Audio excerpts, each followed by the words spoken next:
I refused to pay my freeloading brother-in-law's bill and became the villain of the family. The worst part about being called heartless is that nobody says it like an insult at first. They say it softly, with their eyebrows pulled together, like they're worried about you. Like maybe you misplaced your empathy somewhere between paying your own bills and refusing to be used as a family debit card. That was how my mother-in-law said it after everything blew up. Maris, honey, you've become so hard. Honey. As if adding honey to the sentence made it less poisonous. And honestly, maybe I had become hard. I'm not going to sit here and pretend I was some glowing saint with perfect patience and a spreadsheet for a soul. I snapped. I made scenes. I said things that made the room go quiet. I also cried in my parked car more times than I want to admit, because there is a special kind of loneliness in being married to a man who is kind to everyone, except the wife begging him to notice she's drowning. My husband had a younger brother. I'm not even going to give him the dignity of a name here, because for years his actual role in my life was not brother-in-law. It was surprise expense. He was the kind of man who could walk into a room empty-handed and somehow leave with somebody else's leftovers, charger, spare cash, and emotional sympathy. He had a gift, and I wish I meant talent. He could make every normal adult responsibility sound like a tragic misunderstanding that happened to him personally. Rent due? His landlord was being unreasonable. Car needed gas? He had just helped a friend move, so actually it was noble. Phone bill late? Phone bill. He was waiting for a deposit that was definitely coming, except it never came while anyone was still expecting repayment. Dinner check arrived? His wallet was in his other jacket. His card was acting weird. His banking app was frozen. His life was apparently a haunted house of small financial inconveniences. My husband always believed him. Or maybe he didn't believe him. That was the part that made me crazy later because I think deep down he knew. He just had this automatic response built into him, like a smoke alarm that only detected his brother's discomfort. If his brother frowned, my husband reached for his wallet. If his brother sighed, my husband asked what he needed. If his brother hinted at trouble, my husband went straight into rescue mode before anyone could ask basic questions like, "Didn't this same emergency happen last month?" Or, "Why are you ordering the most expensive thing on the menu if you came here broke?" I stayed quiet for a long time. Yes, I stayed. Don't yell at me. It's easy to say you'd never tolerate that when you're not the one sitting at Thanksgiving with your husband's entire family watching your face every time the youngest son tells another sad little story about being short on money. I didn't want to be the wife who changed him. I didn't want to be the outsider who came into their family and started counting favors. I didn't want my husband to look at me like I was petty. So I swallowed things. I swallowed the $20 here, the $80 there, the "can we cover him just this once?" The nights he slept on our couch because his apartment was being treated for a smell, which later turned out to mean he forgot to pay rent and was avoiding his roommate. I swallowed my irritation when he opened our fridge like it was a public resource. I swallowed the way he called my husband bro in that lazy voice right before asking for something.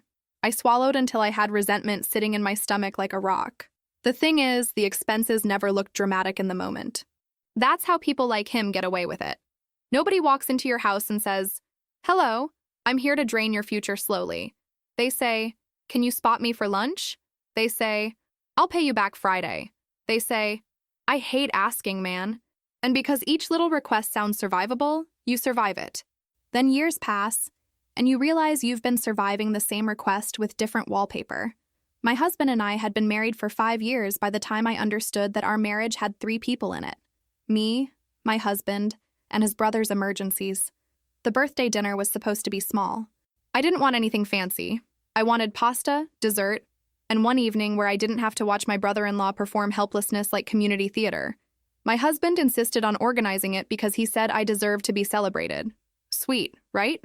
I thought so too. That was my mistake. I forgot that in his family. Celebrating me still somehow meant managing his brother. A few days before the dinner, I sat on the edge of our bed while he folded laundry and I said, "I need you to promise me something." He didn't even look worried at first. He just matched socks and said, "Okay, what?" I said, "If your brother comes, if we are not paying for him." His hands stopped moving. Not dramatically, not like a movie, just enough that I knew the sentence had landed exactly where it needed to land. He said, "Why are we starting this already?" "We're not starting anything," I said. "I'm trying to prevent the thing that always happens." He sighed. And I hated that sigh because it already made me feel like the problem. "It's your birthday. Can we not make it about money?" "That's exactly what I'm asking," I said. I don't want my birthday to become another episode of your brother forgot his wallet. He gave me the face. You know the face. The one a man gives when he thinks you're technically correct but emotionally inconvenient. I'll tell everyone checks are separate, he said. No, I said, maybe too fast. Not vague, not implied, clear. He blinked at me. Okay. I mean it. I don't want to fight at the restaurant. I don't want you looking at me when the bill comes like I'm the one who has to approve being disrespected. Send the message before dinner. He looked offended by that, which told me I had described exactly what he planned to do, but he did send it. I watched him type in the family group chat that the restaurant would be doing separate checks, and everyone should plan accordingly. His sister replied with a thumbs up. His mother sent a little cake emoji. His father said, "Sounds good." His brother didn't respond. Of course he didn't respond. Men like that treat silence like a legal defense. The night of the dinner, I wore a black dress I had been saving for something nice. Nothing wild, just fitted enough that I felt pretty without feeling like I was trying too hard.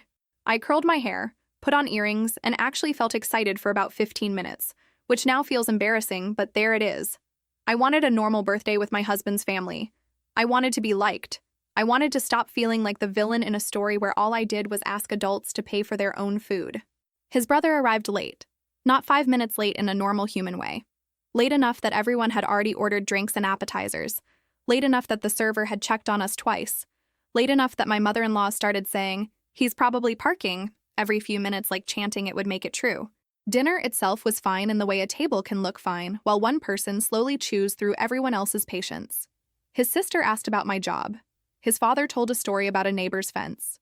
My husband held my hand under the table, and for a while I thought maybe I had overreacted in my head. Maybe his brother would pay. Maybe he had finally understood. Maybe I was the bitter woman inventing patterns because I couldn't let old irritation go. Then the checks came. The server placed them neatly in front of each person, and I swear I could feel the air shift before anyone spoke.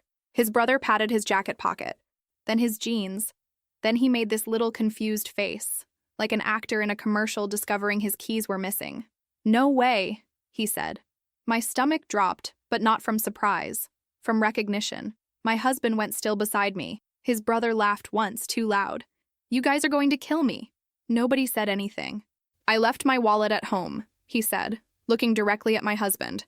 Not at the table. Not at the server. At my husband. That's unbelievable. It was extremely believable. It was the most believable thing he had ever said. My husband's hand moved toward his back pocket. I saw it like slow motion, and something inside me went cold. Not hot. Not angry yet. Cold. Because we had talked about this. He had promised me. He had looked at my face while promising me. And still, at the first little performance, his body knew what to do before his brain could remember his wife. I put my hand over his. He looked at me. I shook my head. Not dramatically. Not with a speech. Just no. His brother saw it. Of course he saw it. He leaned back and his smile changed into something ugly. "Seriously?" My husband whispered. "Maris?" I whispered back. "No," his mother said. "What's going on?" Even though everyone knew what was going on. Families love asking questions they already know the answer to because it gives them a few more seconds to avoid responsibility. His brother lifted his check. "Apparently I'm being punished because I made a mistake." His sister said carefully, "We were told separate checks." "I didn't see the message," he snapped. "You're in the group chat," she said. "I have a life," he said, which was rich coming from a man whose life was apparently funded by everybody else's. My husband pulled his hand free under mine, and for one horrible second I thought he was going to pay anyway. I actually felt my throat close. He didn't take out the card, but he said, "Let's just not do this here." That was when I knew I was about to become the problem. I said, not loudly but clearly enough, "We're not paying for him." The table went silent. The server, poor woman, pretended to study her little payment tablet like it contained state secrets. His brother stared at me. "Wow." I said nothing. "On your birthday, too," he said. "That's classy." My husband muttered, "Stop," but he said it like he was embarrassed by the noise, not offended on my behalf. His brother looked around the table, trying each face like a locked door. "Can somebody help me out? I'll send it back tomorrow." Nobody moved. His sister stared at her napkin. His father rubbed his forehead. His mother looked like she might cry, which somehow made me angrier, because she was not crying when I was being treated like a walking bank account. She cried when her grown son met the consequences of ordering lobster without a wallet. His brother's face reddened. This is humiliating. Yes, I said before I could stop myself. It is. My husband turned to me with this sharp look, and I knew I had gone too far by family standards, which are apparently different from normal standards where ordering expensive food with no intention of paying is also too far. His brother pointed at me. You've been waiting to do this. I laughed once, and it came out uglier than I meant. Waiting? I've been paying for this for years. Maris, my husband warned. No, I said, and now my voice was shaking because my dignity had left the building. Don't Maris me. You told everyone separate checks. He chose to ignore it. His brother called me selfish, then stingy. Then, because he was running out of synonyms, he called me a miserable person who hates seeing family close. The exact wording got messier, but that was the point. He wasn't trying to solve anything. He was trying to make the cost of saying no higher than the cost of paying him. And my husband sat there. That is the part I still remember more than the insult. His silence, his shoulders tight, his mouth closed, his eyes fixed on the table, like if he looked hard enough, a better wife would appear between the breadbasket and the candle. Finally, his father paid. He didn't defend me. He didn't scold his son. He just put his card down with a tired, embarrassed look that somehow made everyone feel sorry for him too. I sat there in my black dress, birthday dessert untouched, feeling like I had ruined my own night by refusing to let someone else ruin it first. The ride home was worse. My husband drove with both hands locked on the steering wheel. I stared out the window and waited for him to say something like, I'm sorry he talked to you like that. I would have taken even a weak version. That got out of hand. He shouldn't have called you names. I should have handled it. Anything. Instead, he said, You embarrassed him. I turned slowly. Excuse me? You could have let me cover it and talk to me later. I felt something in me crack. Not break completely yet, but crack enough that I heard it. We did talk about it earlier. You made a scene? He made a scene. You put your hand on my wallet. Because your hand was going there after you promised me it wouldn't. He shook his head. It was one dinner. That sentence almost made me laugh because it was so stupid and so revealing at the same time. One dinner. It was always one dinner. One tank of gas. One phone bill. One couch stay. One emergency. One little exception stacked on top of another until the whole marriage leaned toward his brother. I said, It was my birthday. He didn't answer. I said, He called me selfish in front of your entire family. He said, You were acting selfish. I went quiet then, because there are moments in a marriage where you realize the argument you're having is not the argument at all. We weren't fighting about a restaurant bill. We were fighting about whether my humiliation counted if his brother felt worse. At home, he took off his jacket and went straight to the living room. I stood in the hallway with my earrings still on, feeling ridiculous. I wanted to throw something. I wanted to apologize. I wanted to pack a bag. I wanted him to come find me and say he didn't mean it. Instead, he slept on the couch for 3 nights. I know that sounds childish, and it was, but at the time it felt like a punishment being delivered quietly in our own house. He would pass me in the kitchen and say, Morning, like we were co-workers with bad history. I would make coffee and pretend my hands weren't shaking. He ate leftovers without asking if I wanted any. I washed my own plate and left his in the sink because apparently I was petty now, so why not accessorize the role? The messages started the morning after the dinner. His mother sent the polished version first, all concern and disappointment. His brother texted me too. That message was shorter because he had fewer decorative skills. He said I had always hated him, that I wanted to control my husband, and that I had embarrassed the family over some pasta. Some pasta. Lobster pasta, appetizer, wine, and years of unpaid favors had now been emotionally compressed into some pasta. I wanted to frame that phrase as evidence of why I was losing my mind. I showed my husband the messages that night. He barely looked. Why are you engaging? I'm not engaging. I'm being attacked. They're upset. So am I. He opened the fridge. I swear, if someone ever studies marriages falling apart, they need a whole section on people opening refrigerators to avoid accountability. He said, Can we not do this? No, I said. We have to do this. He turned, irritated. You want me to cut off my whole family because they think you handled one thing badly? I stared at him. I want you to say your brother shouldn't have called me names. He looked away. That was when I stopped trying to win the conversation and started wanting facts. I don't know what exactly flipped in me. Maybe it was the messages. Maybe it was him sleeping on the couch like I had betrayed him. Maybe it was the phrase, some pasta, haunting me like a cheap ghost. But the next night, After he fell asleep in the living room with the television mumbling at him, I took my laptop to the kitchen table and opened our bank records. It started with obvious things: transfers with his brother's name, dinner payments on nights I remembered him joining us, a few $100s for car stuff. Then I began recognizing patterns. Charges at restaurants after family events where we had covered it, gas stations near his apartment, a repair shop payment my husband had told me was helping him out because he was stuck, a phone bill, another phone bill, a rental payment that made me sit back in my chair because I had completely forgotten about it. That one had been during year 3 of our marriage. His brother had called crying, actually crying, saying he was going to be evicted if he didn't come up with rent by the next morning. My husband had looked destroyed. I had said yes because what kind of monster says no to eviction? Later, I found out it wasn't eviction. It was late rent plus a fee, and he had spent the weekend before at bars with friends. I had been angry, but then life moved on, and the charge became another swallowed thing. By sunrise, I had a rough total. More than $15,000. I kept staring at the number because my brain rejected it at first. It sounded too dramatic, too clean, too much like something a bitter wife exaggerates in a comment section. So I recalculated. I removed anything I couldn't prove. I removed gray areas.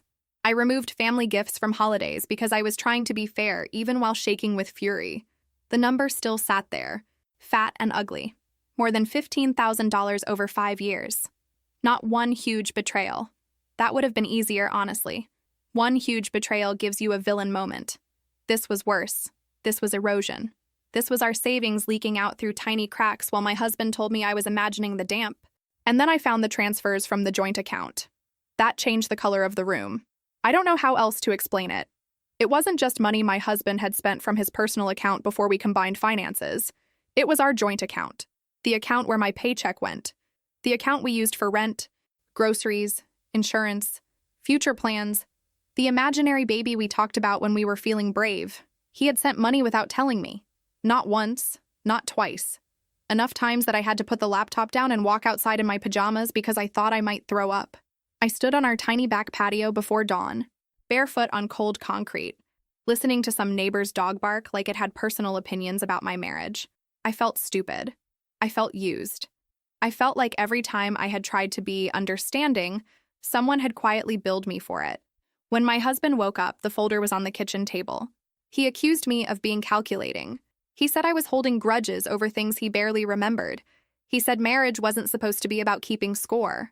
I said marriage also wasn't supposed to be about secretly sending my income to his brother every time he invented a crisis. He said I was making his brother sound like a criminal.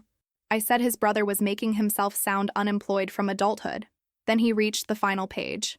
That was where the total was. He stopped talking. I watched his face change, and I hate that part of me felt relief, not because he looked hurt, because for the first time the numbers were louder than his excuses. He whispered, "That can't be right." "It is. You counted things from years ago." "Yes, because years ago still happened." He rubbed both hands over his face. "Some of this was necessary." "Which parts?" I asked. "The wine? The rent after he spent money going out? The phone bills? The gas for trips he didn't need to take? The repairs he never paid back? Pick your favorite necessary." He didn't answer. I said, "I want separate accounts." His head snapped up. "No. One joint account for shared bills. Personal accounts for everything else. We each contribute agreed amounts. No more sending joint money to your brother without consent." "No," he said again. "Harder. That's not how we do marriage."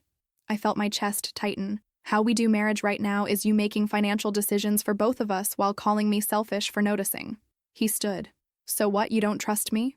"Not with this." That hurt him. I saw it.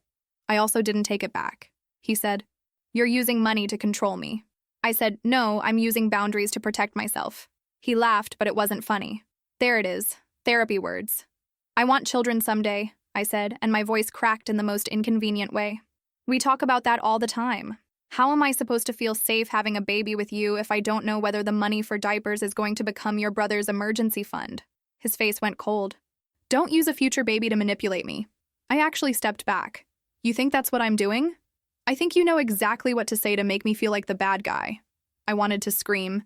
Instead, I said, "You don't need my help for that today." Not my proudest line.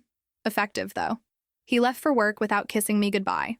I sat at the kitchen table surrounded by paper proof, And for the first time in my marriage, I wondered if love was enough when respect kept getting outvoted. Then the grown man showed up with a suitcase. I came home from work on a Thursday with a headache and a bag of groceries digging into my wrist. I opened the front door and immediately heard laughter from the guest room. Male laughter. Not my husband's. My body knew before my brain did. His brother walked into the hallway wearing socks, holding one of our mugs, and said, "Hey, roomie." I looked at him, then at the suitcase by the wall, then at my husband, who came out of the kitchen with the face of a man who had rehearsed an explanation and knew it was still terrible.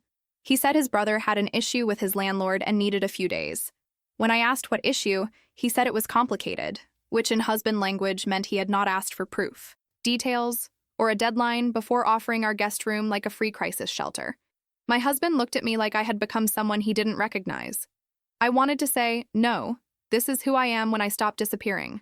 Instead, I walked out, put the groceries away, and found my brother-in-law had already eaten the leftovers I planned to take for lunch the next day. I wish I could say I handled the next few weeks with dignity. I did not. Because yes, he stayed for weeks. Not 3 nights. Not a few days. Weeks. At first, my husband kept saying he was looking for a place. Then he was waiting to hear back. Then rents were crazy. Then a friend might have a room, but not yet. Then he needed to save for a deposit, which was hilarious because saving requires not ordering delivery with someone else's money. Every time I asked for a deadline, my husband said I was pressuring him. Every time I stopped asking, the deadline dissolved. He was a nightmare guest in the most boring, believable ways.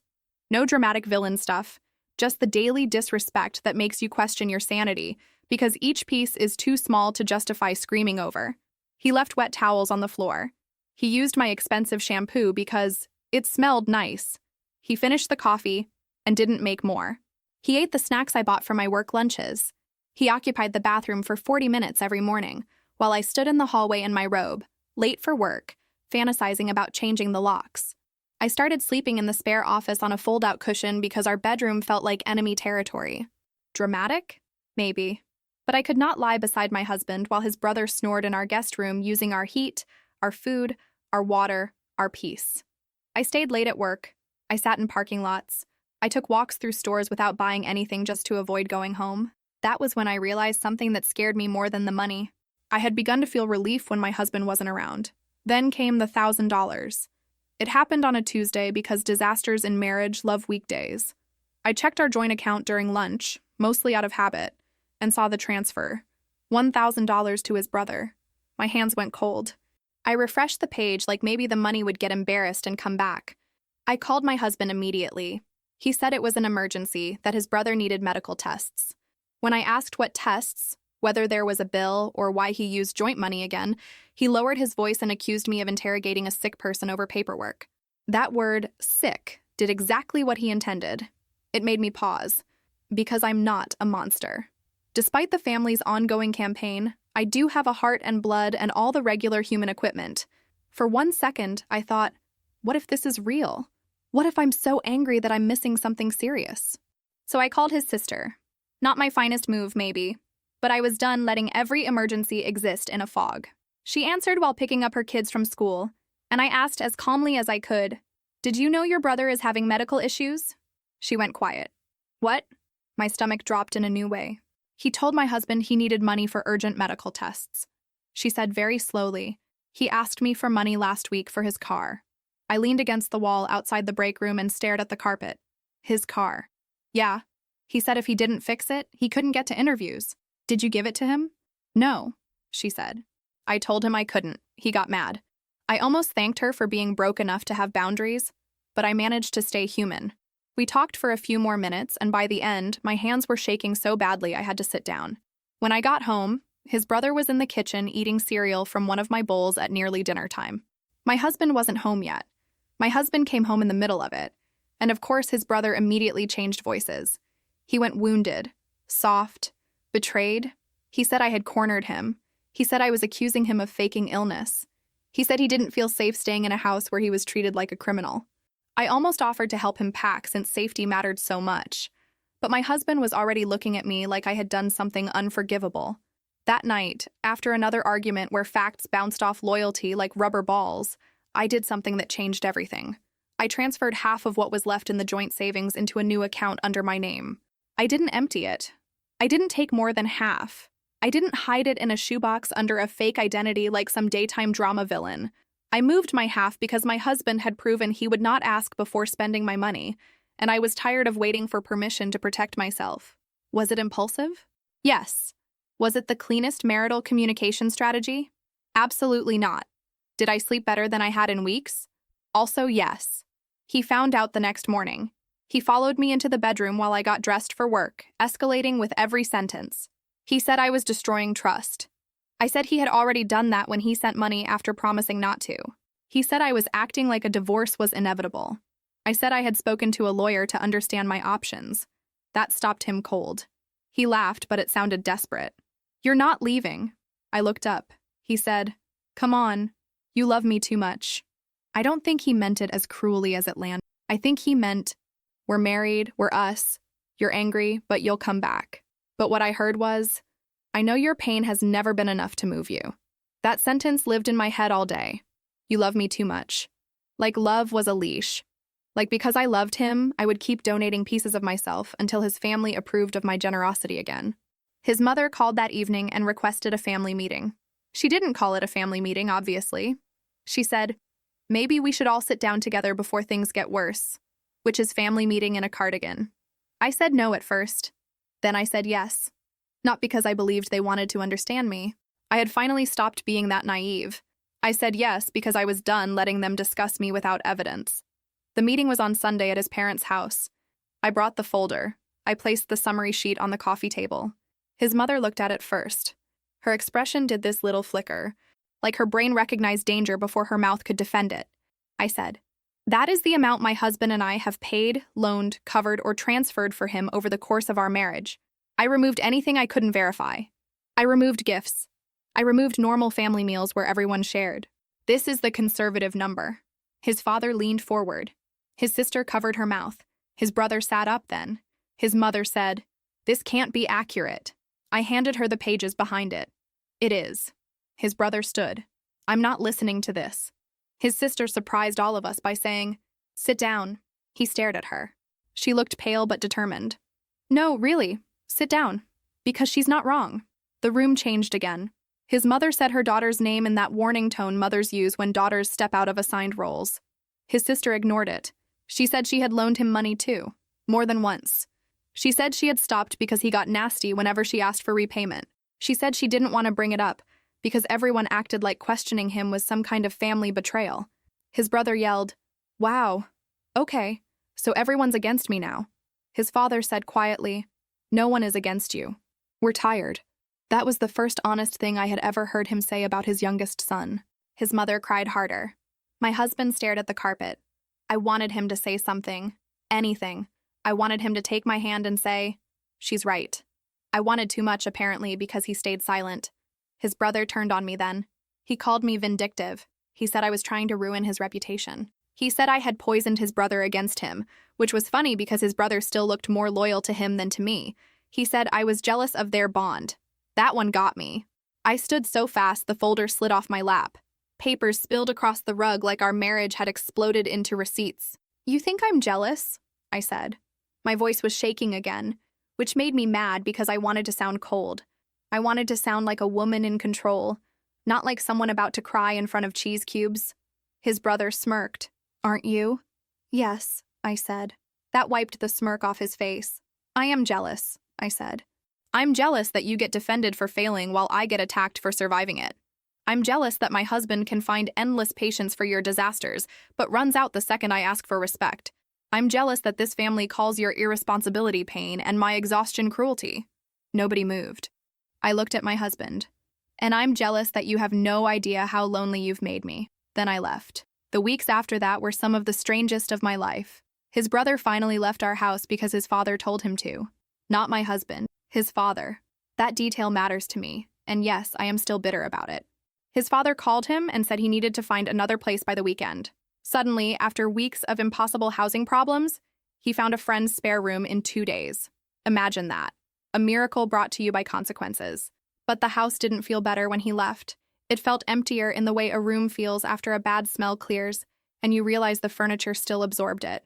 My husband and I moved around each other carefully. We didn't fight as much because we barely talked. I stopped telling him small things about my day. He stopped reaching for my hand in bed because I was rarely in bed. We became roommates with a shared history and dying plant in the kitchen. I started therapy by myself. I didn't tell him at first because I didn't want another argument about me making everything official.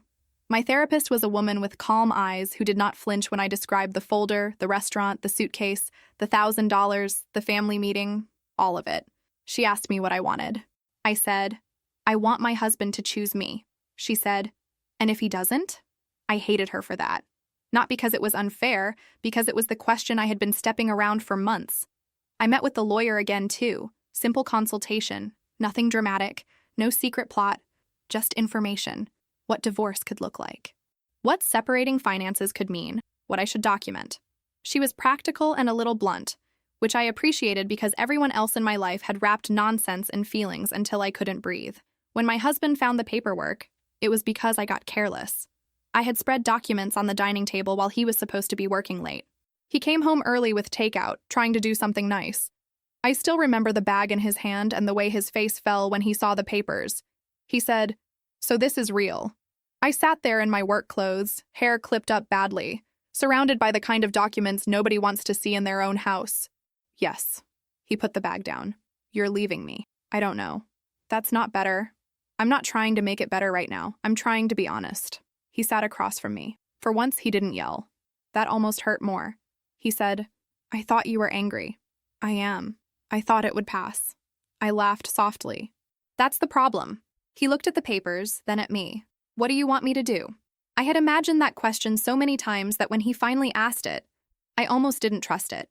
I said, therapy. Couples therapy. Real therapy. Not one session where you explain how dramatic I am. His face tightened. So a stranger can tell me I'm a bad husband? No. So a stranger can ask why your wife had to print bank statements to be believed. He looked away. I said, and separate accounts. He closed his eyes. That is not optional for me anymore, I said. I'm not asking as a punishment. I'm telling you what I need to feel financially safe. He was quiet for a long time. Then he said, my mother thinks therapy will make everything worse. I stared at him. Your mother is not married to me. He nodded slowly, like that had only just occurred to him. He agreed to therapy after his mother convinced him he was actually losing me. I know.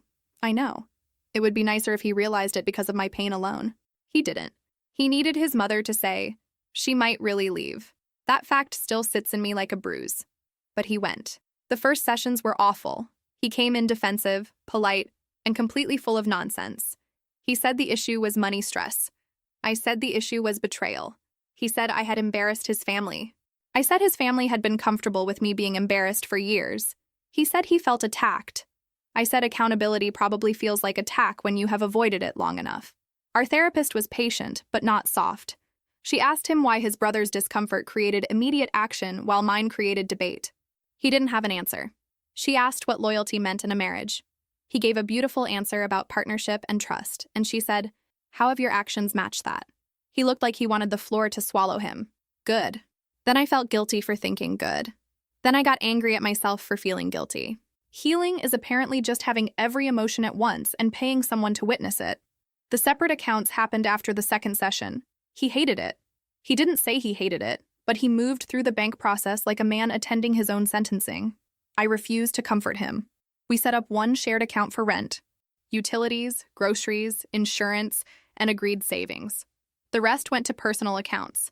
Any money sent to family had to come from personal funds unless both of us agreed. Months passed that way. Ugly, slow, real. His brother kept sending messages. Some angry, some sad, some casual, like nothing had happened. Can you spot me until Friday? Bro, I'm stuck. I thought we were family. Guess your wife won. My husband showed me most of them. Not all at first, then all after I caught him deleting one because he didn't want to upset me. That became a whole session, obviously. The real test came at a family dinner almost a year after the birthday disaster. I didn't want to go. My husband wanted to try, and our therapist suggested planned exposure to family settings with boundaries, which sounds clinical because it is. I said fine, but we drove separately. That was my condition. He hated it, but he accepted it. I needed to know I could leave without negotiating for keys in a driveway again. Dinner was at his parents' house, not a restaurant. Safer, everyone said, as if houses can't hold explosions. His mother made too much food. His father hugged me awkwardly. His sister squeezed my hand in the kitchen and whispered, "I'm glad you came." I whispered, "I might leave in 20 minutes." She said, "Honestly, same." I almost laughed, and it felt weirdly good. His brother arrived late. Some traditions are apparently sacred. He looked different, not physically exactly, but less shiny with confidence. He had the same lazy smile, but it didn't land the way it used to. People didn't rush to make space for him. His mother didn't jump up to fix him a plate. His father said, "Food's in the kitchen." Tiny sentence. Huge shift. For most of the night, he ignored me. Wonderful. I recommend being ignored by people who used to drain your life force. Very peaceful. Then, after dinner, while everyone was half cleaning and half standing around pretending to help, he approached my husband near the hallway. I was at the sink rinsing plates. I couldn't hear everything, but I heard enough. "Bro, I'm in a bind." My whole body tensed. My husband said, "What kind of bind?" His brother lowered his voice, but not enough. "My car payment. I had some stuff hit at once. I just need a few hundred." There it was. The old song, remixed. My husband didn't answer right away. I kept my hands under the running water even though the plate was clean. My mother-in-law froze near the counter with a towel in her hand. His sister looked at me. I looked down because I didn't want my face to influence him. For once, I needed to see what he would do when I wasn't pushing, when no therapist was watching, when his brother's discomfort sat right in front of him asking to be rescued. My husband said, "I can't." His brother laughed like he misheard. "I said I'll pay you back." "I know, I still can't." "Can't or won't?"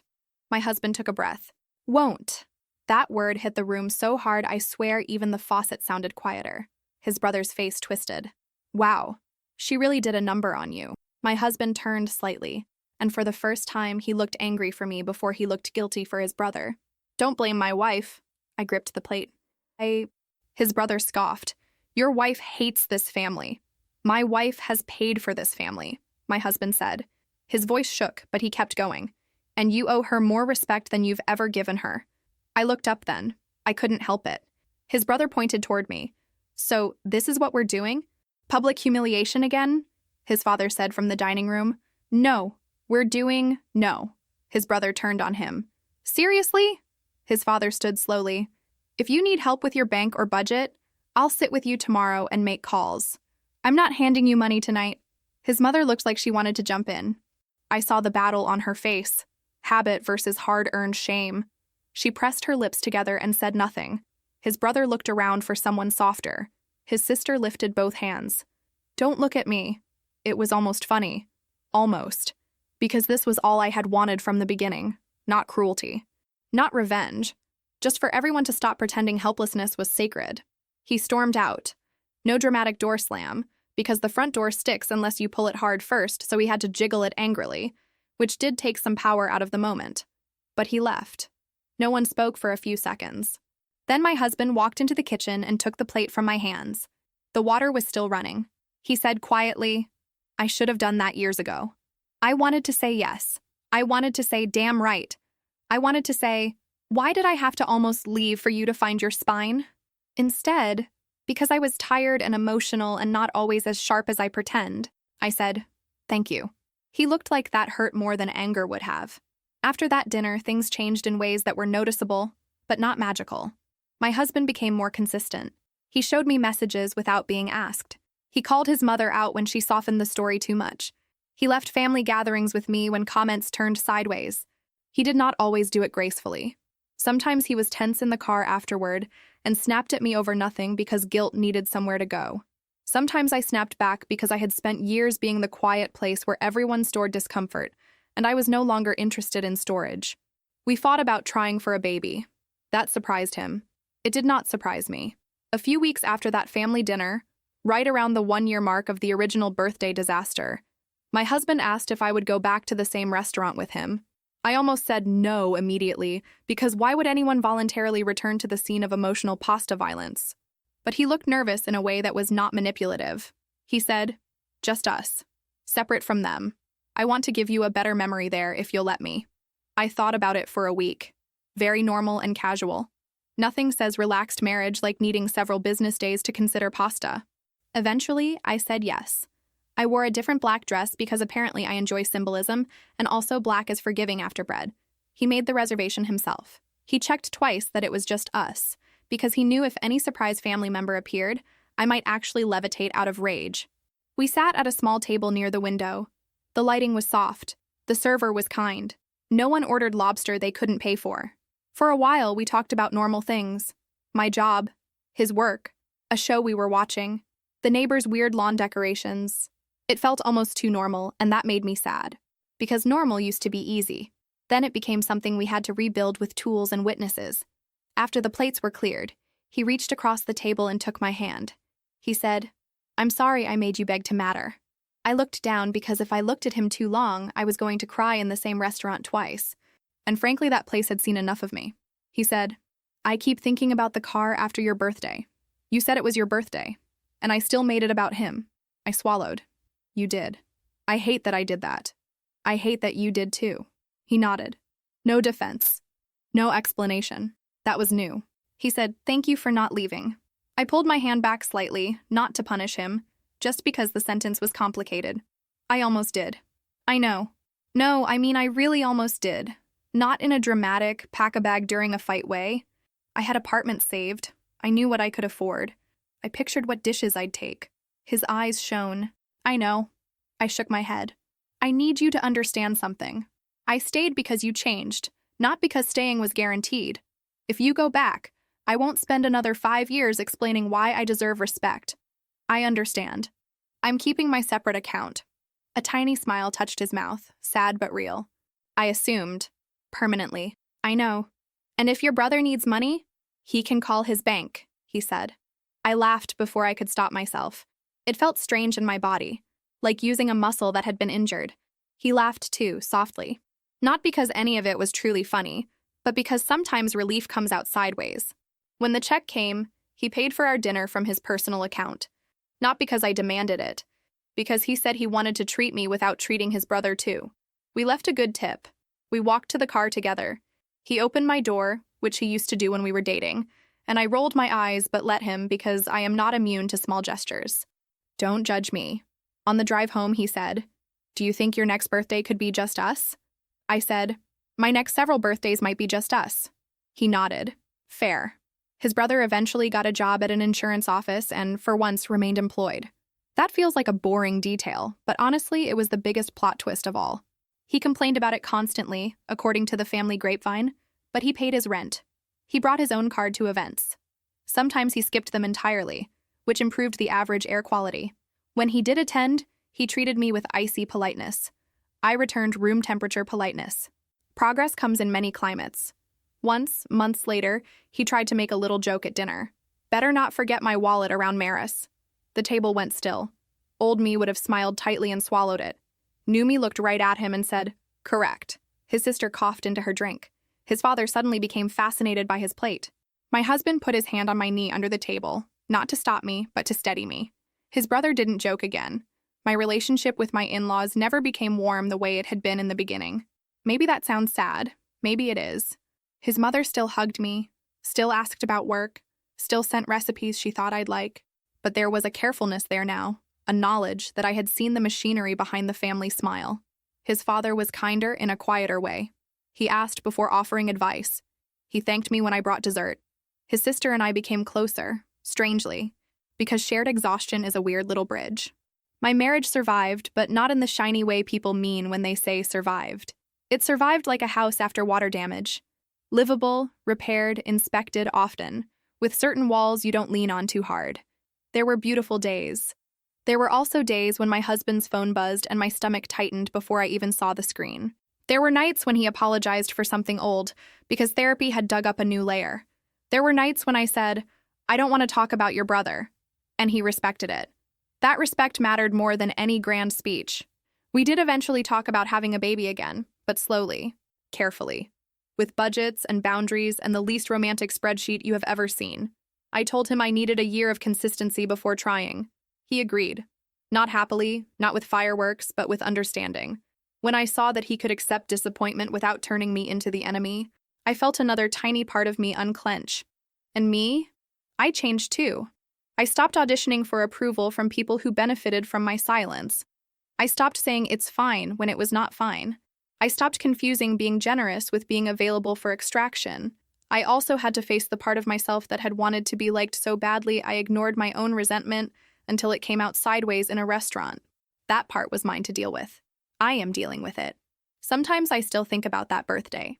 The black dress, the untouched dessert, my husband's hand moving toward his wallet, my hand stopping him, the whole table deciding in real time whether I was a person or an obstacle. For a long time, I wished I had handled it differently, softer, cleaner, with more dignity. Maybe I could have. Maybe a better version of me would have smiled, paid nothing, and delivered a perfect sentence that made everyone understand. But I was not the better version that night. I was the tired version, the used version, the woman who had swallowed years of little humiliations until one check landed on the table and she could not swallow any more.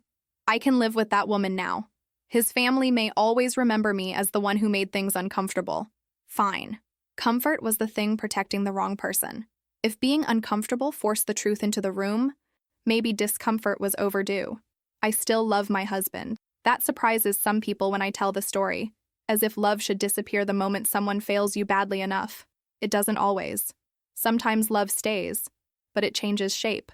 Mine became less soft around the edges, less desperate, less willing to prove itself by bleeding quietly. And if anyone ever calls me hard again, I won't argue. Hard things survive pressure. Hard things hold their shape.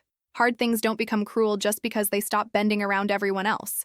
So yes, maybe I became hard, but I also became honest. And after years of paying for someone else's comfort with my money, my peace, and my marriage, honest felt like the first thing I had owned in a long time.